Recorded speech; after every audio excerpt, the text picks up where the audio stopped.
यहाँ से आगे सिंपली नोड.जेएस को डाउनलोड कर लें, देन हम लोग अपनी जावा से रन कराने के लिए अपना जो कंपाइलर है, जो इंटरप्रेटर है, इसको डाउनलोड कर लेंगे और फिर अपना काम शुरू करेंगे। डाउनलोड होगी तो मुझे बता दें।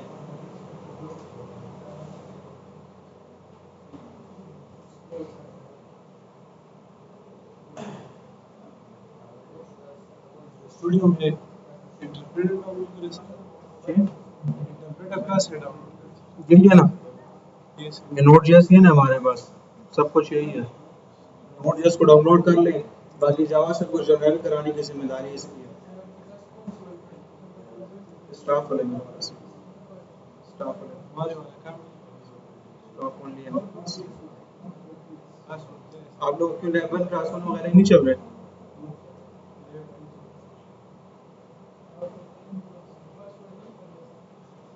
क्या इसी में तो लगा हुआ है। ये वाला नहीं दिखा सकते सिर्फ स्टाफ पे। ये फ्लैश फाइबर भी नहीं चल रहा है, नहीं, कोई भी नेट काम नहीं कर रहा। अच्छा, जब नोड.जेएस इंस्टॉल हो जाए तो इंस्टॉल होने के बाद आप लोगों ने क्या करना है, सिस्टम में आके सिंपली इसको डाउनलोड करना है। मेरे पास ये वाला है नोड.जेएस वर्जन 24.140। मेरे पास ऑलरेडी इंस्टॉल भी है, लेकिन आप लोगों ने अपने हिसाब से इंस्टॉल कर भी लेना है। तो आ जाए यहाँ पे डबल क्लिक करके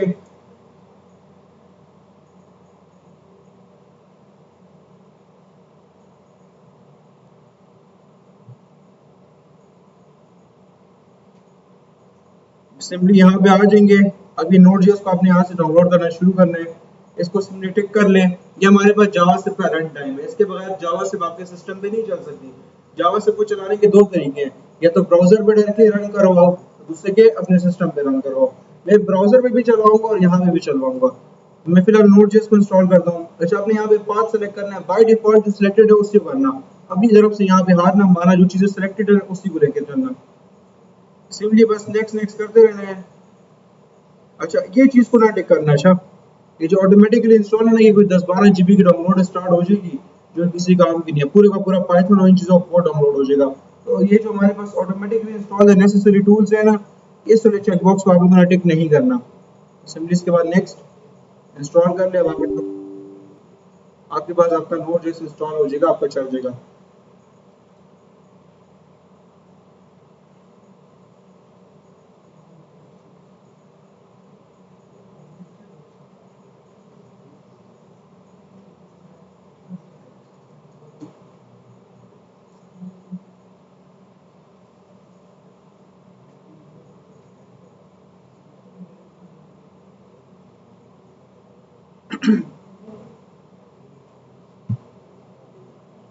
अच्छा, नोड.जेएस इंस्टॉल हो जाए, बिल्कुल कुछ लोगों का नहीं चल रहा है, इस वजह से मैं इसका प्रोसेस थोड़ा सा स्किप कर रहा हूँ।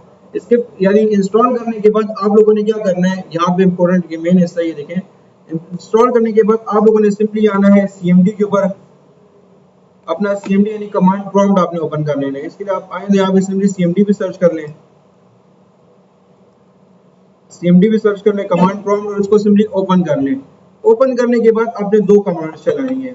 अपना सीएमडी ओपन करें और ओपन करने के बाद आपने सिर्फ दो कमांड चलानी है। पहली हमारी जो नोड.जेएस को पहले इंस्टॉल करना लाजमी है। पहली कमांड जो होगी उसका नाम है नोड स्पेस देखिए -v।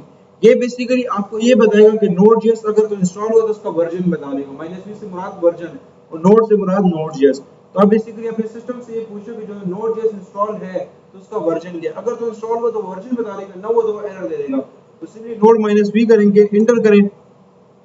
मेरे केस में देखिए इंस्टॉल होगा तो ये सिंपली उसको दे देगा। अब थोड़ा सा वक्त लग रहा है, ये देखिए मेरे केस में इंस्टॉल था, उससे मुझे बता दें कि तुम्हारा नोड.जेएस इंस्टॉल है। इसके बाद नोड.जेएस का वर्जन चेक करने के बाद आपने एक और चीज की इंस्टॉलेशन कंफर्म करनी है, npm-v। बेसिकली ये बड़ी मेन चीज है, इसको मैं फिलहाल डिस्कस नहीं करूंगा, लेकिन बाद में हमने इसको बार बार इसको देखना है। लेकिन इतना समझिए कि ये इसकी मदद से आप किसी का भी कोड अपने पास इंस्टॉल कर सकते हैं, यानी आप कुछ भी अपने पास इंस्टॉल कर सकते हैं इसकी मदद से। npm-v से क्लिक करना है, एंटर करना है। इसने मुझे बता दिया कि तुम्हारा वो भी डाउनलोड है। npm ये बेसिकली इसकी full form node package manager है, लेकिन फिलहाल हमारा इसके साथ कोई काम नहीं है तो मैं इसको डिस्कस नहीं कर रहा। जब हमारा काम आएगा तब मैं इसको भी समझा दूंगा। लेकिन बस ये दो चीजें कंफर्म कर लें। अगर तो आपका नोड.जेएस इंस्टॉल हो जाएगा तो आपका नोड-v भी चल जाएगा और npm-v भी चल जाएगा। ठीक है, चल गए दोनों, एरर तो नहीं आया ना? वर्जन दिखा दी दोनों ने क्या? 24 आपको 24.13 है, कोई फर्क नहीं पड़ता, बस इंस्टॉल है ये काफी है, वर्जन आगे पीछे कोई फर्क नहीं है, खुद ही अपडेट कर लेता अपने आप को। अच्छा, वो किसी का वर्जन अगर मेरे से नीचे या मेरे से ऊपर है तो कोई फर्क नहीं पड़ता, ये खुद को खुद ही अपडेट कर लेते, तो आपको टेंशन लेने की जरूरत नहीं है। अच्छा, काम हो गया अब आपका? चलिए, अब इसका मैं एक फायदा बताता हूँ।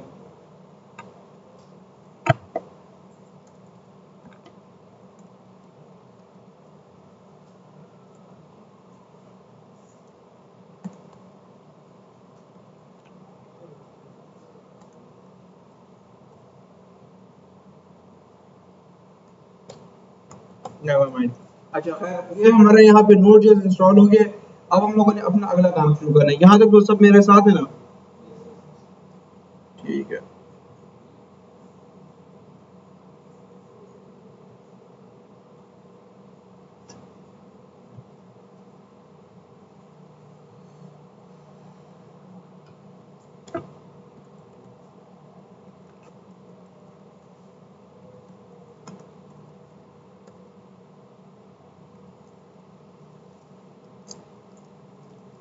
मैंने एक न्यू फोल्डर बना लिया जावास्क्रिप्ट कोड के नाम से, क्योंकि हम लोग अब सारा का सारा जावास्क्रिप्ट कोड इसके अंदर लिखेंगे।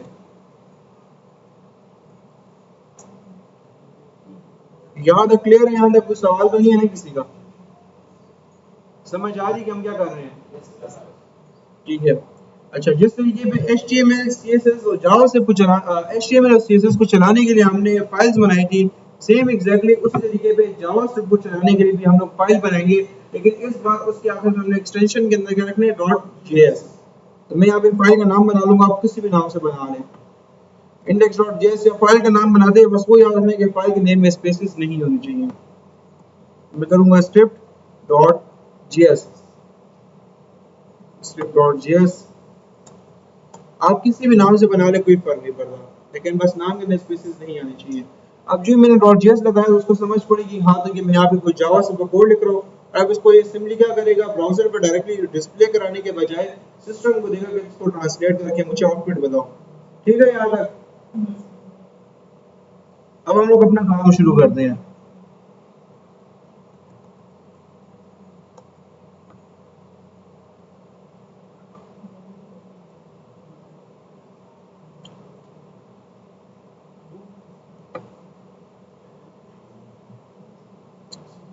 जावा से कुछ चलाने के बेसिकली हमारे पास जो है दो तरीके हैं।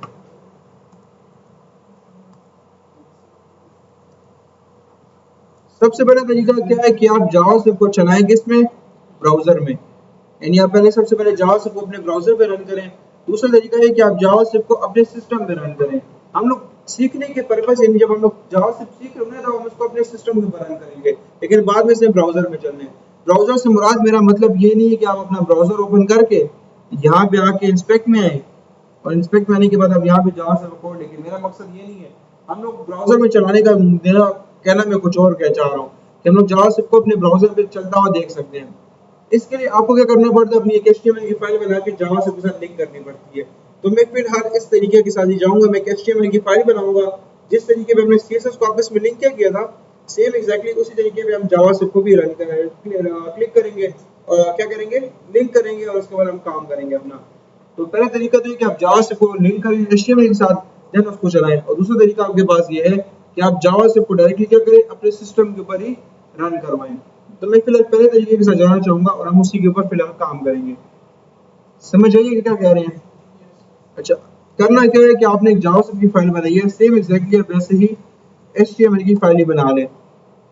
जावास्क्रिप्ट लिखने के भी दो तरीके हैं। एक हमारे पास होती है इंटरनल जावास्क्रिप्ट और एक हमारे पास होती है एक्सटर्नल जावास्क्रिप्ट। दोनों में फर्क समझ आ गया कि समझाऊं? इंटरनल जावास्क्रिप्ट और एक्सटर्नल जावास्क्रिप्ट में क्या डिफरेंस होगा? इंटरनल जो है हमारे पास HTML की फाइल में ही लिखी जाएगी, और एक्सटर्नल जो है हमारे पास एक अलग फाइल में लिखी जाएगी। आप HTML के अंदर डायरेक्टली जावा से भी लिख सकते हैं, लेकिन तरीका थोड़ा सा डिफरेंट है।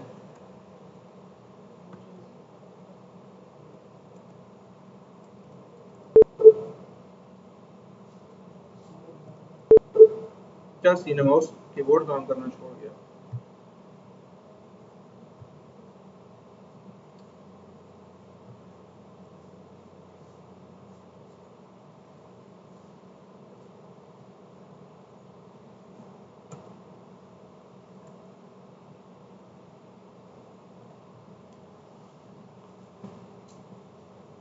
सही है।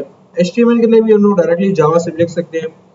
इसके लिए लिख करना आप लोगों ने क्या है, सिंपली आना है अपने पास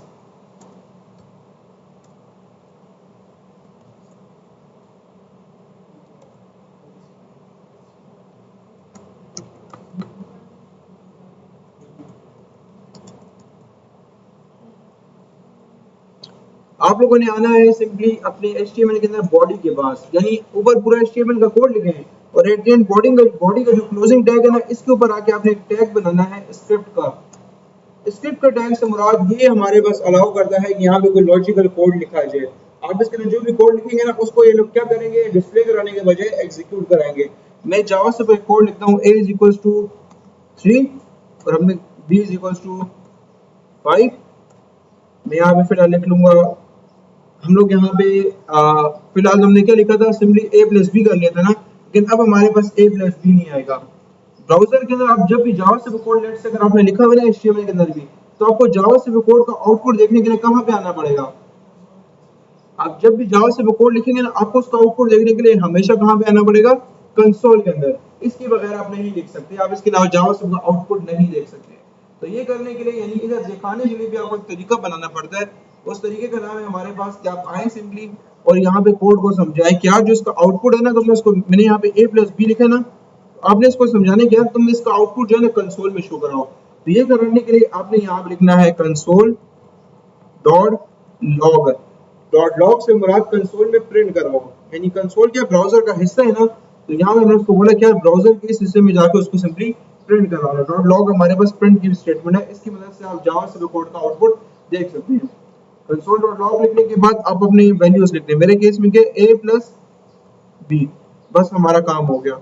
उसको मैंने बताया क्या, एक लॉजिकल कोड लिखो जिसमें a की वैल्यू क्या है, 3 है, और b की वैल्यू हमारे पास क्या है, 5 है। तो एक काम करो, कंसोल में जाके इन दोनों का आउटपुट बता दो, यानी कंसोल में जाओ, a प्लस बी को आपस में कंबाइन करो, सम अप करो, जो भी आउटपुट होता है उसको सिंपली डिस्प्ले करा लो। तो डॉट लॉग हमारे पास जावा से की प्रिंट स्टेटमेंट। अगर मैं अभी ब्राउजर में आके देखता हूँ ना, अच्छा मेरे पास फिलहाल कुछ आया नहीं क्योंकि मैंने अपनी HTML को रन नहीं कराया हुआ। मैं अपनी HTML की फाइल को लाइव कर लेता हूँ। आउटपुट कहीं जावा से 5 लिखा क्या था, 3 प्लस 5 8 लिखा हुआ आ रहा है कहीं पे, क्यों नहीं आ रहा? जावा स्क्रिप्ट का आउटपुट हमेशा हमें यहाँ पे देखने के बजाय कहाँ पे मिलेगा, हमेशा ब्राउजर के कंसोल के अंदर। ये देखिए 8 देखने को मिल गया। बाकी कुछ एक्स्ट्रा चीजें इसको मैं फिलहाल के लिए हटाता हूँ और यार ये क्यों था?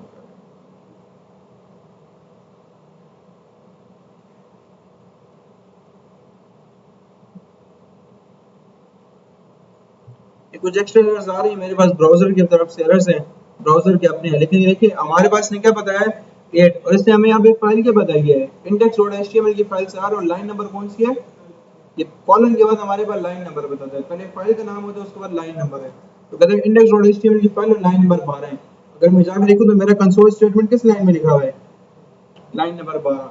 तो पहला तरीका तो आपके पास ये है, आप जावा से इस तरीके पे लिख सकते हैं, और उसका यानी जावा से लिखने के लिए आपके पास एक HTML की फाइल होनी है, जिसकी वजह से आप जावा से आउटपुट कहाँ पे देख पाएंगे, ब्राउजर के कंसोल में आके देख सकते हैं। पहला तरीका तो आपके पास जावा से लिखने का ही है, और इस हमारे पास तरीके को क्या कहा जाता है, ये हमारे पास कौन सी जावा से है। अगला हमारे पास आता है एक्सटर्नल। एक्सटर्नल का तो सिंपल सी बात, आपको क्या करना है, आने सिंपली जावा से भी फाइल बनानी है और यहाँ पे कोड लिखना है। तो मैं सेम कोड यहाँ पे लिखूंगा, a is equals to 10 semicolon, b is equals to 14 semicolon. अब मैं दोबारा यहाँ पे प्रिंट करने के लिए क्या लिखूंगा, अच्छा जावा से बिना जिस तरीके पे HTML में हमारे पास कमेंट्स लिखने का ये तरीका था ना, हमारे पास HTML में तरीका था ना कमेंट्स का, लेकिन जावा से में हमारे पास कमेंट्स के लिए डबल स्लैश इस्तेमाल होता है।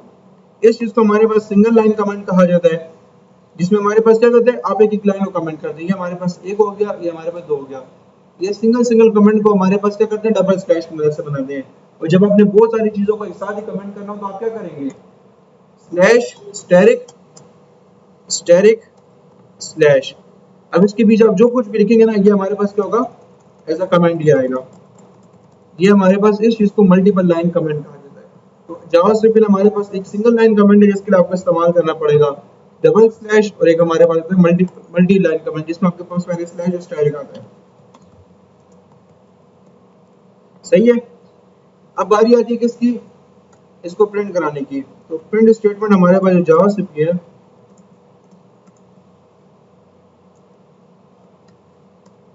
कंसोल डॉट लॉग और इस दफा लिखेंगे ए मल्टीप्लाई बाय 3। मैंने सिंपली बताया कंसोल में जाके प्रिंट कराओ। अब जाके आउटपुट देखते हैं, मुझे कहीं भी आउटपुट देखने को नहीं मिल रहा। हमने अपनी जावास्क्रिप्ट को कहीं भी लिंक किया है। अच्छा ये चीज लाजमी देख लें कि जावास्क्रिप्ट को लिंक करने का तरीका क्या है। आपने भी एक सीएसएस को लिंक करने के लिए क्या इस्तेमाल किया था, लिंक का टैग, लेकिन जावास्क्रिप्ट में वो चीज हमारे पास काम नहीं करती। जावास्क्रिप्ट में लिंकिंग करने के लिए आपने आना है अपनी बिल्कुल एचटीएमएल के एंड पे यानी बॉडी के पास आना है और यहाँ पे टैग खोलना है स्क्रिप्ट का। पहले आपने स्क्रिप्ट का टैग खोल के क्या किया था, बीच में कोडिंग की थी ना। इस दफा आप कोडिंग करने के बजाय स्क्रिप्ट का टैग खोलेंगे और उसमें लिखेंगे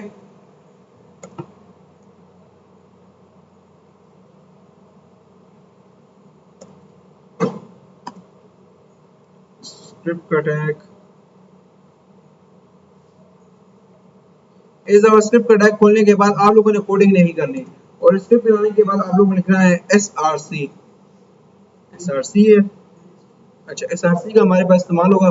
इसके अंदर आपको अपनी जावास्क्रिप्ट की फाइल का नाम बताना पड़ेगा, बस आपका काम खत्म हो जाएगा। अच्छा यार लिंकिंग में बहुत ही अर्ज से बात कर रहा हूँ, तकरीबन 2 सालों बाद लगा रही तकरीबन इस तरह की मैं लिंकिंग शायद करूँ क्योंकि मेरे जहन से भी निकल गया। हम इस तरीके पे काम नहीं करते।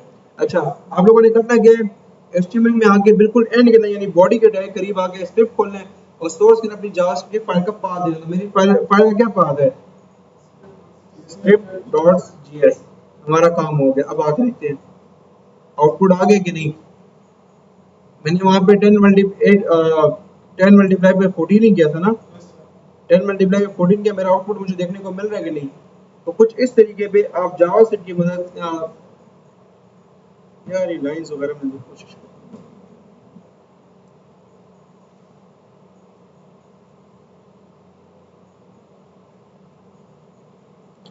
सिंपली आना है आप लोगों ने यहाँ पे, इसको इनकॉग्निटो में खोल लूंगा।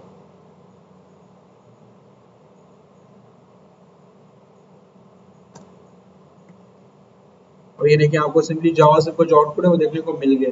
तो इस तरीके पे आपने सिंपली क्या करना है कि आएंगे और आने के बाद आप लोगों ने एचटीएमएल की फाइल के साथ जावास्क्रिप्ट को लिंक करने का हमारे पास तरीका ही है। यहाँ तक क्लियर हो गया।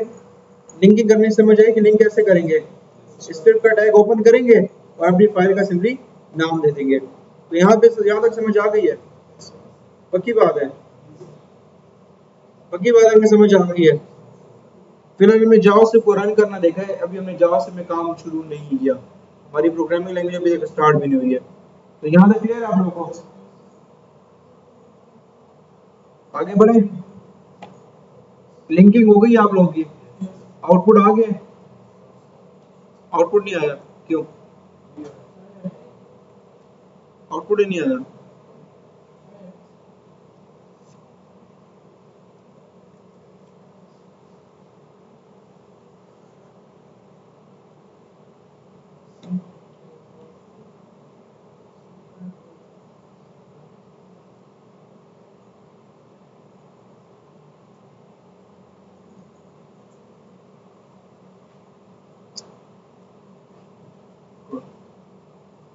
मैंने ये जो सोर्स है ना, ये आप लोगों ने एसआरसी जो है हमारे पास एट्रीब्यूट है।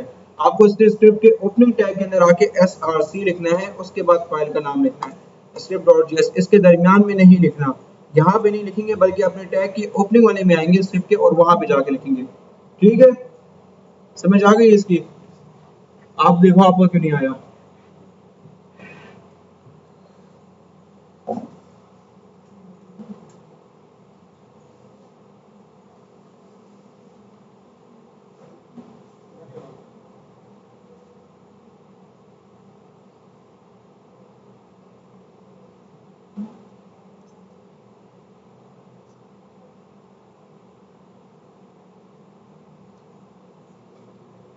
मैंने स्क्रिप्ट के अंदर क्या लिखा हुआ है, मैंने क्या लिखा हुआ है, तुमने क्या लिखा हुआ है?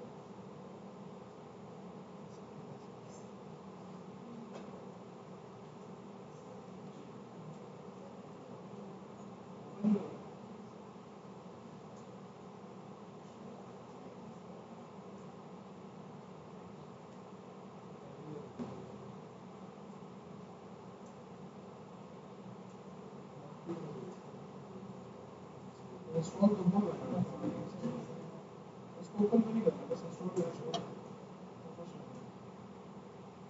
ओपन ना करो, बस अपना नया फोल्डर बना के इंस्टॉल ओपन करना, नोट जैसे एक दफा इंस्टॉल हो गया फिर वायरस से कभी काम है ना बाद में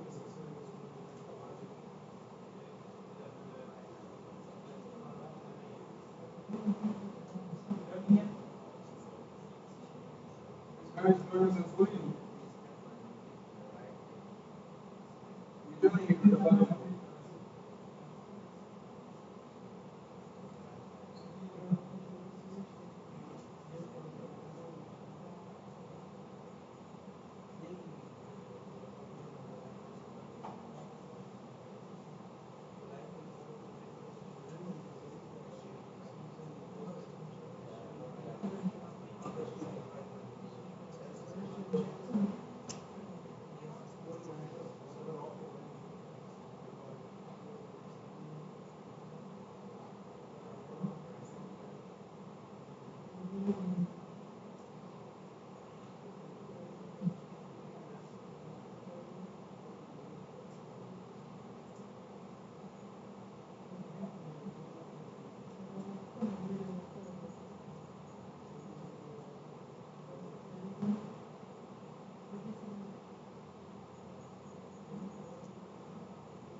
यहाँ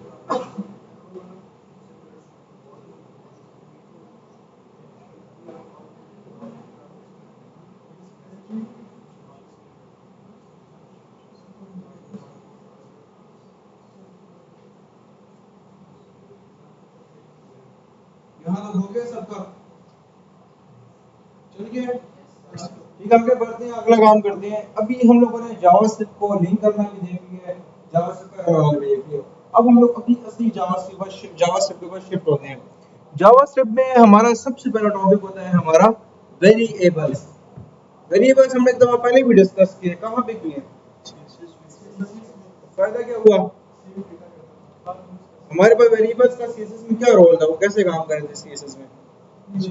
प्रॉपर्टी को एक बार जब आप डेटा एक चीज को बार बार इस्तेमाल कर रहे हैं तो आपके लिए मसला क्या था कि अगर एक जगह पे चेंज करनी पड़ेगी डेटा में तो हर जगह पे जाके चेंज कर रहे थे ना। लेकिन वेरिएबल ने क्या फायदा दिया कि एक दफा चेंज किया हर जगह पे हमारे पास चेंज आती हैं। सेम एग्जैक्टली वैसे ही हमारे पास क्या है, जावा से भी वेरिएबल्स एग्जिस्ट करते हैं और उसको हम लोग इसकी मदद से बनाते हैं, कुछ कीवर्ड्स हैं। क्या नाम है उसका, सीएसएस में हमने किस नाम से बनाए थे? हमने पहले रूट लिखा था ना, रूट, उसके बाद हमारे वेरिएबल्स बने थे। लेकिन जावा से वेरिएबल्स बनाने का हमारे पास एक तरीका डिफरेंट है, हम एक डिफरेंट तरीके बनाते हैं। लेकिन सेम एग्जैक्टली वही चीज हमारे पास जावा से भी एग्जिस्ट करती है। पर्पस दोनों का सेम ही है। क्या पर्पस है? कि डेटा को सेव करो और जरूरत पड़ने पे इस्तेमाल करो।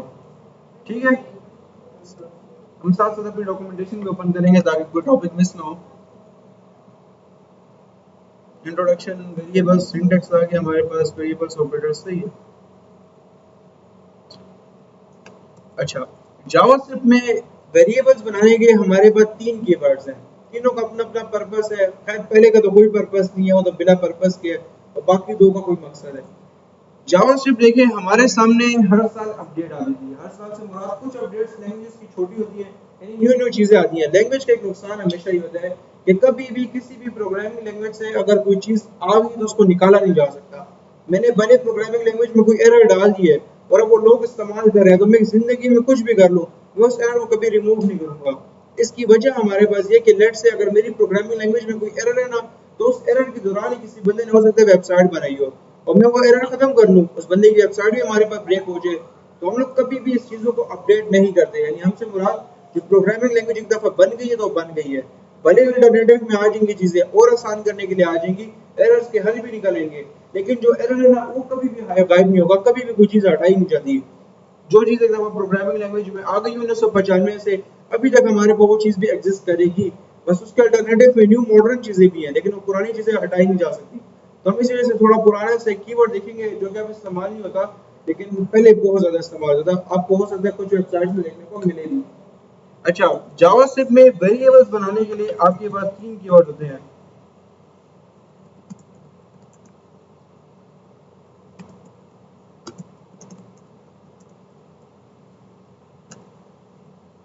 सबसे पहले कीवर्ड हमारे पास आता है हमारा वॉर का।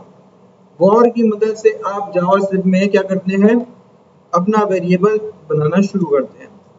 इसके बाद आता है हमारा एक और कीवर्ड, किसका नाम है, लेट। और अगला हमारा आता है कॉन्स्ट। ये हमारे पास तीन कीवर्ड हैं। मैं फिलहाल वॉर को कहूंगा कि यार तकरीबन 1995 से लेकर 2015 तक हमारे पास जावास्क्रिप्ट में वेरिएबल्स बनाने का, इन वेरिएबल्स को डिक्लेयर करने का एक अकलौता तरीका था। वो कौन था हमारे पास? वॉर का कीवर्ड था। यानी 1995 से लेके 2015 तक तकरीबन कितने साल, 20 साल बनते ना, 20 सालों तक हमारे पास जावास्क्रिप्ट में वेरिएबल डिक्लेयर करने का सिर्फ एक तरीका था। वो तरीका क्या था? वॉर था। लेकिन इससे कुछ मसले थे, मसलों पे फिलहाल नहीं होगी, वो काफी एडवांस का टॉपिक है, वो जावास्क्रिप्ट में बिहाइंड द सीन्स का टॉपिक है। लेकिन हमारे पास ये था, मैं आपको कहूंगा कि यार ये इसका मसला था कि ये हर किसी के साथ सेट हो जाता था। इसको जहां पे कोई बंदा ना भी बुलाने, किसी ने थोड़ी सी भी घास डाली वहां भी आ जाता था।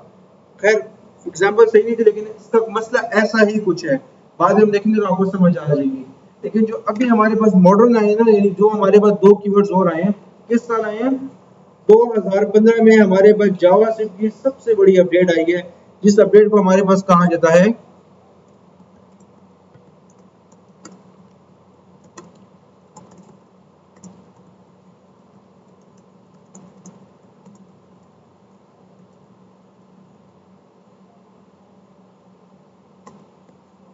ECMA script 6। अच्छा देखिए ECMA स्क्रिप्ट से मुझे याद आ गई, हमारे पास सबसे बड़ी अपडेट भी थी।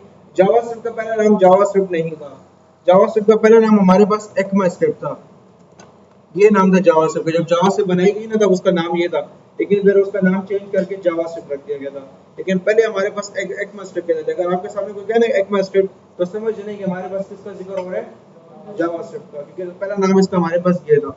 तो 2015 में हमारे पास जावास्क्रिप्ट की सबसे बड़ी अपडेट आई जिसका अपडेट वर्जन था 6। हर साल की छोटी छोटी अपडेट आती है, लेकिन जो सबसे बड़ी अपडेट्स आती है ना उसमें 3 4 5 सालों बाद आती हैं। तो उसके 2015 में 20 सालों बाद हमारे पास जावास्क्रिप्ट जो बिगेस्ट अपडेट का वर्जन 6 था, उसके अंदर हमारे पास ये चीजें इंट्रोड्यूस कराई हैं। कौन सी?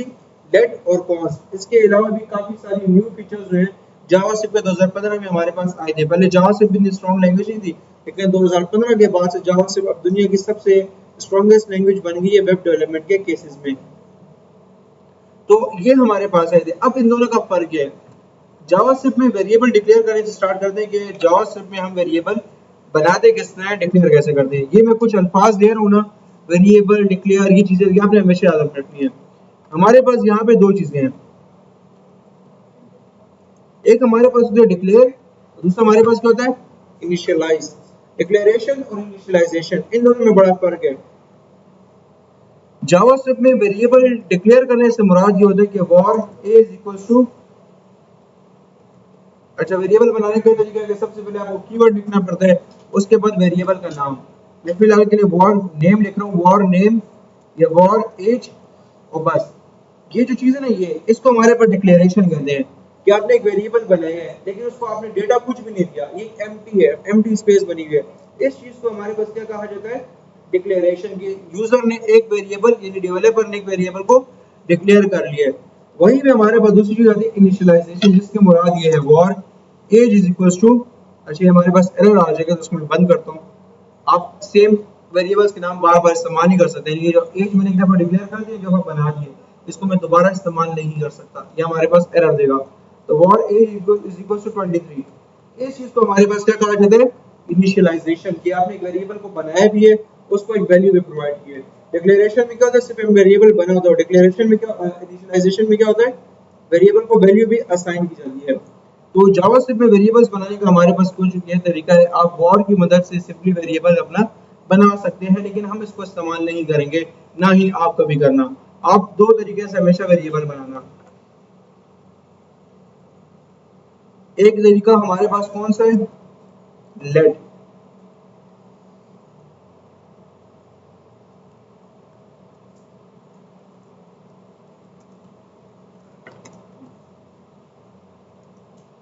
पहले तरीका हमारे पास कौन सा है, लेट का। लेट का मतलब है बेसिकली मे बी, यानी चलो ऐसा एज्यूम कर लो। लेट से मुराद एज्यूम करना ही होता है ना, लेट ऐसा हो जाए वैसा हो जाए, हम लोग एज्यूम करते हैं। सेम वो चीज हमारे पास क्या है, यहाँ पे प्रोग्रामिंग में भी है।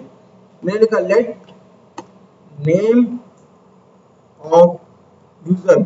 इस तरीके को हमारे पास क्या कहा जाता है, ये जो मैंने नेम लिखने का तरीका अपनाया इसको क्या कहा जाता है,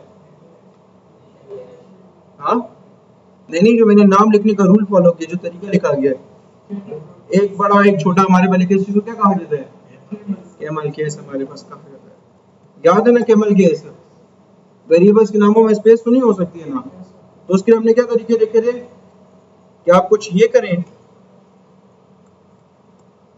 आप इस तरीके पे बीच में क्या करें, अंडरस्कोर डालें या 1 2 3 लिखें, या फिर क्या इस्तेमाल करेंगे, डॉलर का सिंबल, बस। इसके अलावा कुछ नहीं। स्पेसेस देने के बजाय आप ये करेंगे, या तो अंडरस्कोर लिख लें इस तरीके पे, ये भी आ जाएगा, बस आपने स्पेसेस ही नहीं लिखी, क्योंकि स्पेसेस लिखी तो हमारे पास एरर आ जाएगा कि तुम दो डिफरेंट नाम यहाँ पे इस्तेमाल कर रहे हो। तो मैं यहाँ पे उसके बजाय क्या इस्तेमाल कर रहा हूँ, क्या मान लीजिए इसको, जो कि हमारे पास समझने में भी आसान है और एक्सटेंसिवली यूज होता है। तो लेट के केस में आपने वेरिएबल बनाना है और सिंपली बीच में ये लिख देना है, नेम ऑफ यूजर। अच्छा, आप जावास्क्रिप्ट में नंबर्स तो डायरेक्टली लिख सकते हैं, कोई मसला नहीं है, लेकिन आप ए बी सी सी इसलिए डायरेक्टली नहीं लिख सकते। अगर आप कोई नाम लिख रहे हैं, नाम, तो इसको लिखने के लिए, या कोई आप सेंटेंस लिख रहे हैं तो उसको लिखने के लिए आपको क्या करना पड़ेगा, कोड्स का इस्तेमाल करना पड़ेगा। ये हमारे पास जो है ना, सिंगल कोड या डबल कोड, इसका इस्तेमाल करना पड़ेगा और इसके अंदर आप डेटा लिखेंगे। इस चीज को जावास्क्रिप्ट से हमारे पास क्या कहते हैं, आइडिया है किसी को? इस चीज को जावास्क्रिप्ट से हमारे पास स्ट्रिंग्स कहा जाता है।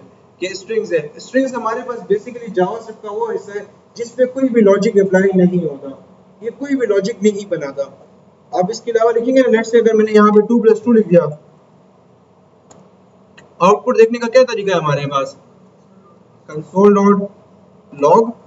और अच्छा, अभी तक तो हम लोगों ने a + b किया था, अभी हमने क्या किया, एक डेटा लेके उसको वेरिएबल में सेव कराना है। तो अपन लोग किसको डेटा किस में पढ़ा हुआ है, इस वेरिएबल में पढ़ा ना, न्यू नेम ऑफ यूजर। तो उसको सिंपली लिखा नेम ऑफ यूजर, जाके आउटपुट देखते हैं। तो इसने देखिए क्या किया है, 2 + 2 को हूबहू ऐसे ही प्रिंट करा दिया, इसको लॉजिक चलाने के बजाय। तो स्ट्रिंग्स हमारे पास जावास्क्रिप्ट का वो हिस्सा है जिसमें लॉजिक नहीं चलता। तो आप इंग्लिश के अल्फाबेट्स लिखेंगे, जो भी लिखेंगे उसके आप क्या इस्तेमाल करेंगे, सिंपली स्ट्रिंग्स को करेंगे। तो मैं यहाँ पे आता हूँ, मैं सिंपली लिखूंगा, ये हमारे पास आ गया हमारा जावास्क्रिप्ट का स्ट्रिंग। हम लोगों ने कल इस चीज को डेटा टाइप को डिस्कस करेंगे कि जावास्क्रिप्ट में कितने तरीके का डेटा होता है, हम उन सब के टाइप सीखेंगे। लेकिन फिलहाल हमारे पास दो हैं, एक नंबर है और दूसरा कौन है हमारे पास, नंबर्स। तो हमारे पास ये तो नंबर्स है ना, ये सारे, ये हमारे पास सारे नंबर्स आ गए। दूसरा हमारे पास कौन सा है, हाँ, कैरेक्टर्स जावास्क्रिप्ट में नहीं होता, हमारे पास दूसरा कौन सा है, हमारे पास जावास्क्रिप्ट में इंटीजर्स में सिर्फ नंबर्स होते हैं। एक नंबर्स और दूसरा हमने अभी कौन सा लिखा है, स्ट्रिंग। हमारे पास दो टाइप, हमने फिलहाल दो डेटा टाइप सीखी हैं, एक हमारे पास स्ट्रिंग है और एक हमारे पास नंबर्स हैं। इंटीजर्स, कैरेक्टर्स, ये चीजें हमारे पास जावास्क्रिप्ट का हिस्सा नहीं है, ये सी या C++ में है। जावास्क्रिप्ट हमारे पास हाई लेवल है, इसका मकसद डेवलपर की आसानी है, तो उसमें मुश्किल चीजें नहीं है हमारे पास। तो ये हमारे पास आ गया जावास्क्रिप्ट का स्ट्रिंग का तरीका। अब लेट को इस्तेमाल करने का क्या फायदा है, ऐसे अज्यूम करें मैंने ऊपर क्या नाम लिखा है, नेम ऑफ यूजर मुगीस जावेद, यानी क्लास का टॉपर कौन है, मैंने फिलहाल लिखा मुगीस जावेद, लेकिन फिलहाल कोई मुझसे ज्यादा बेहतर निकल आया है, तो नाम तो चेंज होगा ना टॉपर की लिस्ट में।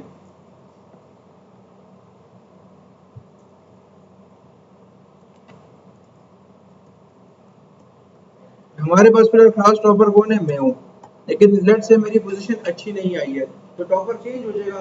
तो हम यहाँ पे ये नहीं कर सकते कि मैं दोबारा बनाने लग जाऊँ class topper is equals to, ये काम मैं नहीं कर सकता कि class topper is equals to, क्या नाम था उसका, मैं ये काम नहीं कर सकता। वजह क्या है, उससे मुझे एरर देना है, can not redeclare block scope variable. Block scope को छोड़े उसने क्या कैन नॉट रीडिक्लेयर, डिक्लेयर से मुराद है तुमने एक नाम का वेरिएबल पहले बना चुके हो, तुम उसको दोबारा इस्तेमाल नहीं कर सकते, तुम दोबारा सेम नाम से वेरिएबल नहीं बना सकते।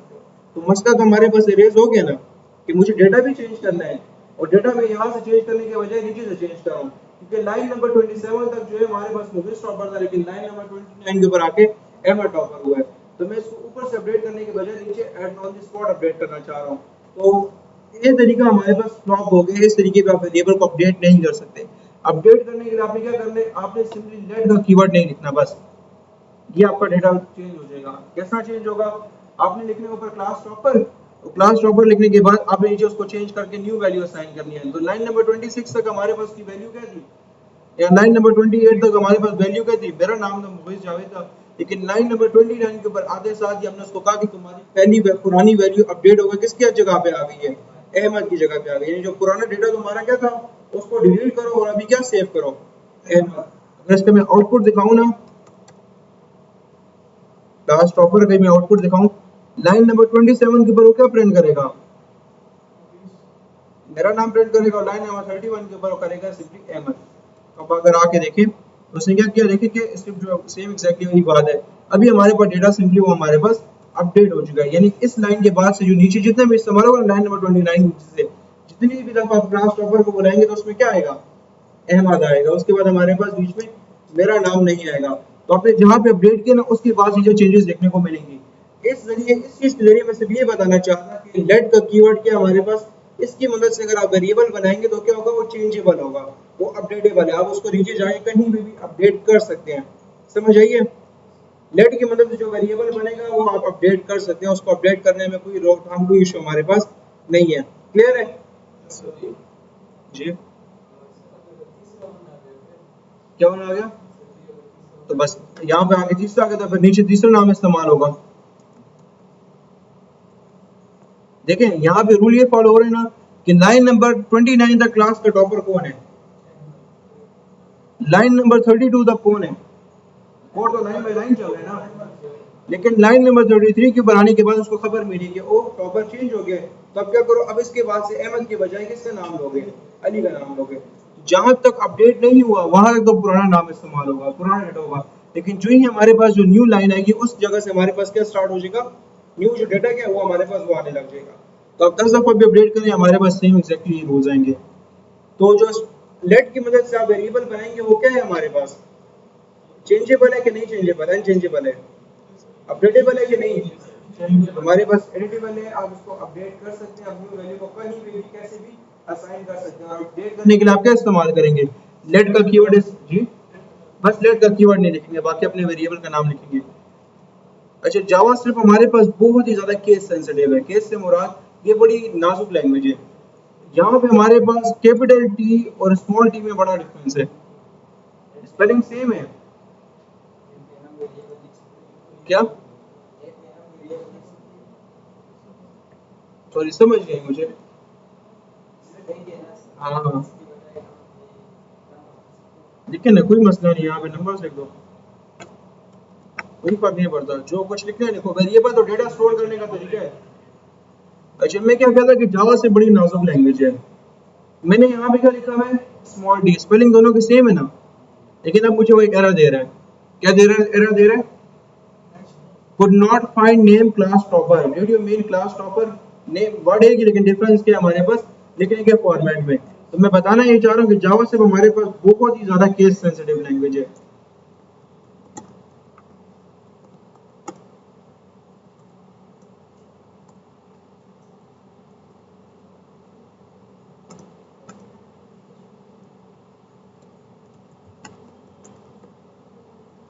जावा से में दोनों एन ही है, लेकिन ये एन इसके इक्वल नहीं है क्योंकि हमारे पास केस सेंसिटिव लैंग्वेज है, तो आपको ये चीज हमेशा याद में ध्यान में रखनी है। समझ आ गई है यहाँ तक।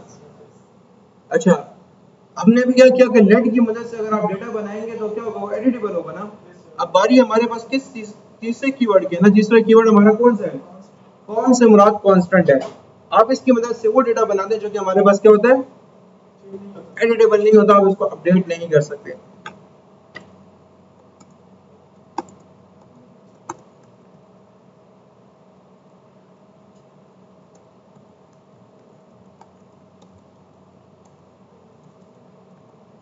अनचेंजेबल हमारे पास आ गया। अब इसको इस्तेमाल करने का तरीका क्या है, लिखा आपने कॉन्स्ट और इस दफा लिख लेंगे नेम, और मैंने वैल्यू असाइन नहीं किया है, लेकिन एक मसला मुझे बताएं कि अगर मैं सेम चीजें इसके साथ करूं, लेट एज, तो यहाँ पे तो एरर नहीं है, लेकिन यहाँ पे एरर क्यों आ गया, ये मैंने क्या किया, इस चीज को क्या कहते हैं, डिक्लेयर करना कहते हैं कि इनिशियलाइज करना कहते हैं, डिक्लेयर किया ना।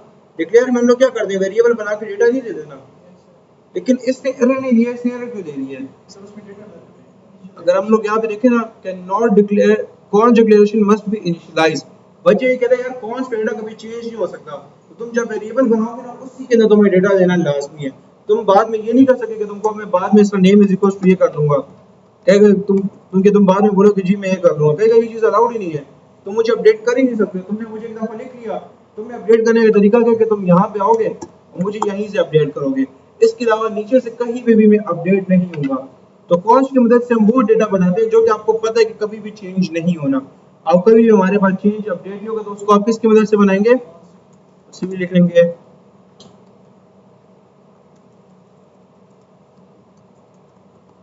John Doe.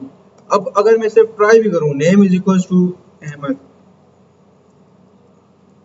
और मैं सिंपली करूंगा कंसोल डॉट लॉग नेम, ये जो कोड लिखा हुआ है इससे कुछ समझ आई है, ये जो मैं 3 लाइनें लिखी हैं कुछ समझ आई है इस कोड की। सबसे पहले क्या लिखा हुआ है, हमने एक वेरिएबल बनाया है कांस्टेंट सा, जिसमें हमने क्या लिखा, नाम जॉन डो। उसके बाद लाइन नंबर 38 में मैंने नाम को अपडेट किया किसके साथ, और उसके बाद लाइन नंबर 40 पे मैंने क्या किया कि नाम का जो आउटपुट है जो उसमें सेव है उसका आउटपुट दिखा दो। अब अगर जाकर लिखते हैं तो क्या आएगा, देखिए मुझे एरर आ गया, लाइन नंबर किससे आया है, तो लाइन नंबर 38 में मेरे पास क्या लिखा हुआ है ये, तो उसने मुझे एरर ये दिया बेसिकली असाइन अनकॉर्ड टाइप एरर, यानी तुमने अभी लिखने के तरीके में नहीं, तुमने एक बंदे की नेचर में क्या कहते हैं गड़बड़ की है, तुमने उसकी बिहेवियर में चेंजेस करने की कोशिश की है। तो टाइप एरर बेसिकली लिखने का तरीका नहीं, हमारे पास अगले की बिहेवियर, अगले की टाइप में चेंजेस को कहा जाता है assignment to a constant variables. तो अगर तुमने हमारे पास एक वेरिएबल बनाई है कांस्टेंट का, लेकिन तुमने उसको अपडेट किया है, तो ये हमारे पास एक क्या है, एरर है। तो इससे बेसिकली ये साबित होता है कि कॉन्स्ट की मदद से आप वेरिएबल को कभी एम्प्टी नहीं छोड़ सकते और कभी अपडेट नहीं कर सकते। वजह क्या है, कॉन्स्ट हमारे पास कांस्टेंट है, उसमें कभी भी अपडेटेबल नहीं होगा। अब अगर सेव के जाके देखें तो क्या हुआ, सिंपली हमारे पास चल गया। लेकिन लेट के केस में हमारे पास चेंजेस भी अलाउड होती हैं और एम्प्टी वेरिएबल भी अलाउड होता है। तो लेट और कॉन्स्ट का डिफरेंस समझ आ गया। लेट देखे दोनों का अपना मकसद है। लेट की मदद से कौन सा डेटा आएगा जो कि आपको पता है चेंज होना है, और कॉन्स्ट की मदद से कौन सा आएगा जो कि आपको पता है कि कभी भी चेंज नहीं होना। तो आप किसकी मदद से करेंगे। अब क्या, लेट से मेरा मेरा डेटा है, मैं सिंपली बताता हूँ। मैं फिलहाल ऊपर का सारा कोड कमेंट करता हूँ। अच्छा, आप एक नाम का वेरिएबल दो दफा इस्तेमाल नहीं कर सकते।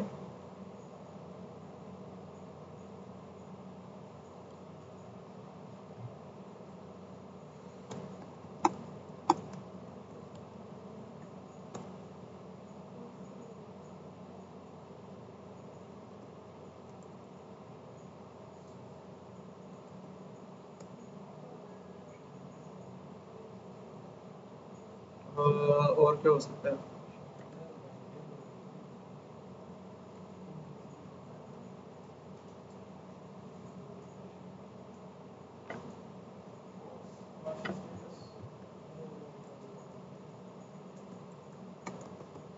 सही, वो भी चेंज नहीं होना, वो भी हमेशा ऐसे ही रहेगा।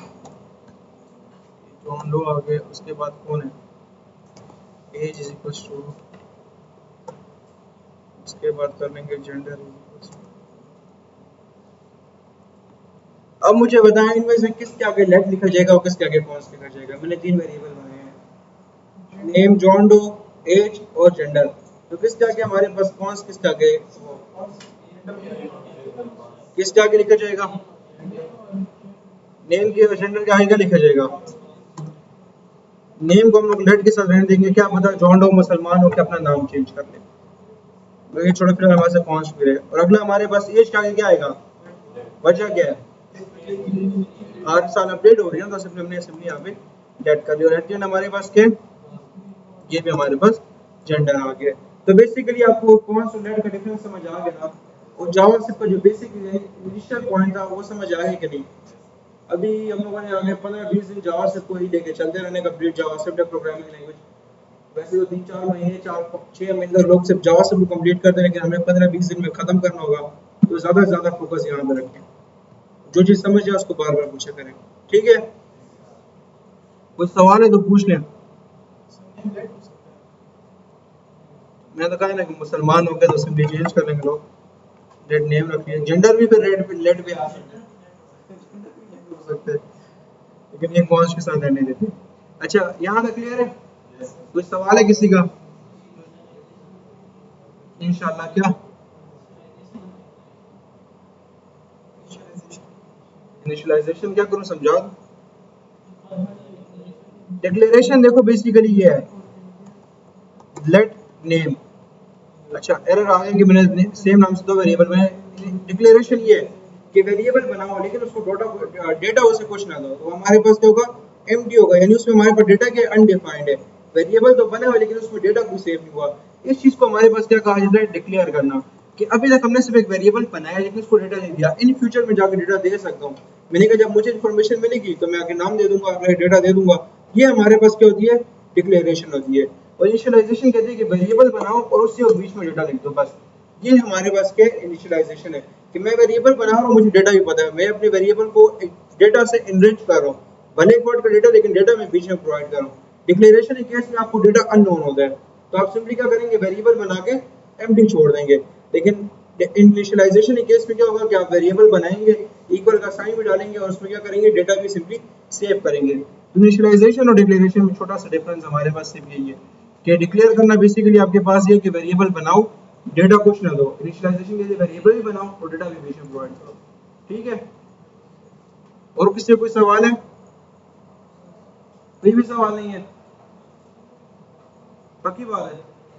बस ठीक है, चलिए क्लास एंड करते हैं। मैं कोड शेयर कर दूंगा, उसके ऊपर प्रैक्टिस कर लीजिएगा।